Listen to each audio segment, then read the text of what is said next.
Hello बच्चों, let's read the question. Three charges capital Q, small q and q are placed at vertices of the right angle of isosceles triangle as shown below.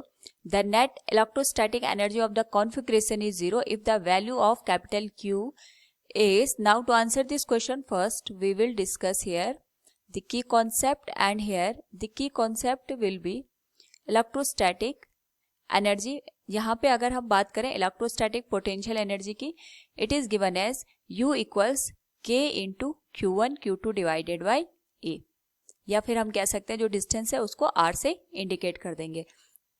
Now यहाँ पे जो Q1 और Q2 है, हमें ये ध्यान रखना है दोनों को हम इनके चार्ज के साथ ही यहाँ पे यूज करेंगे. तो सबसे पहले अगर हम क्वेश्चन को अंडरस्टैंड करें तो हमें यहाँ पे राइट एंगल आइसोसेलेस ट्रायंगल दे रखा है. हर एक यहाँ पे जो साइड दे रखी है ये A और A के बराबर है, तो जो हाइपोटेनियस हो जाएगा that will be square root of A square plus A square, जिसको हम यहाँ पे 2A स्क्वायर रूट लिख सकते हैं, और वैल्यू हो जाएगी इसकी A into square root of 2 के बराबर. तो हमें यहाँ पे इस पर्टिकुलर कॉन्फ़िगरेशन का इलेक्ट्रोस्टैटिक एनर्जी को 0 के बराबर करना है और उसके करस्पॉन्डिंग यहाँ पे कैपिटल Q की वैल्यू को फाइंड आउट करना है. तो सबसे पहले हमारे पास यहाँ पे जितने पेयर बन रहे हैं चार्जेस के, उसके करस्पॉन्डिंग जो एनर्जी की वैल्यू है वो फाइंड आउट करेंगे. So we can say total electrostatic energy can be given as, ये हो जाएगी हमारे पास यहाँ पे U के बराबर.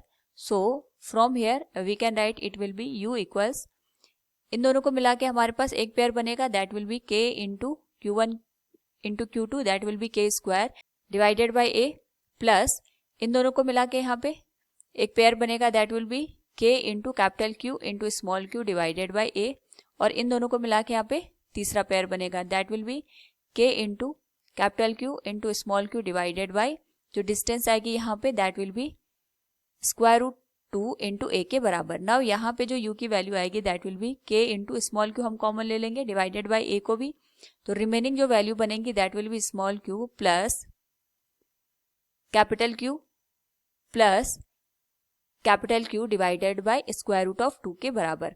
Now according to the question हमारे पास यहाँ पे जो U की वैल्यू है वो 0 के बराबर दे रखी है. So it will be K into small q divided by A into small q plus capital Q divided by square root of 2 के बराबर. नाउ यहाँ पे इस वैल्यू को अगर हम सॉल्व करें तो 0 के बराबर आ जाएगा, और यहाँ से हमें कैपिटल Q की वैल्यू निकालनी है. तो यानी हमारे पास जो वैल्यू बनेगी वो बनेगी small q plus capital Q common आ जाएगा that will be 1 plus 1 by square root of 2 equals 0 के बराबर. तो यहाँ से जो कैपिटल Q की वैल्यू है, यहाँ से अगर हम कैपिटल Q कॉमन ले लें तो ये आ जाएगा 1 plus 1 by square root of 2 equals minus of small q के बराबर. तो यहाँ से हमारे पास जो वैल्यू होगी that will be square root 2, तो इसका एलसीएम आ जाएगा that will be square root of 2 plus 1 equals minus of q, और कैपिटल Q की वैल्यू आ जाएगी minus q into square root of 2 divided by square root of 2 plus 1.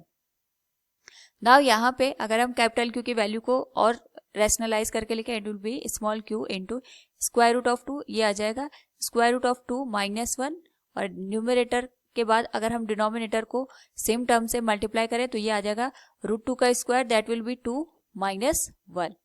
तो we can say जो कैपिटल Q की value आएगी that will be minus q into square root of 2 multiplied with square root of 2 minus 1. This will be the final answer. So we can say here the value of q is minus q into square root of 2 into square root of 2 minus 1. Hope all you understood it. Thank you and best of luck.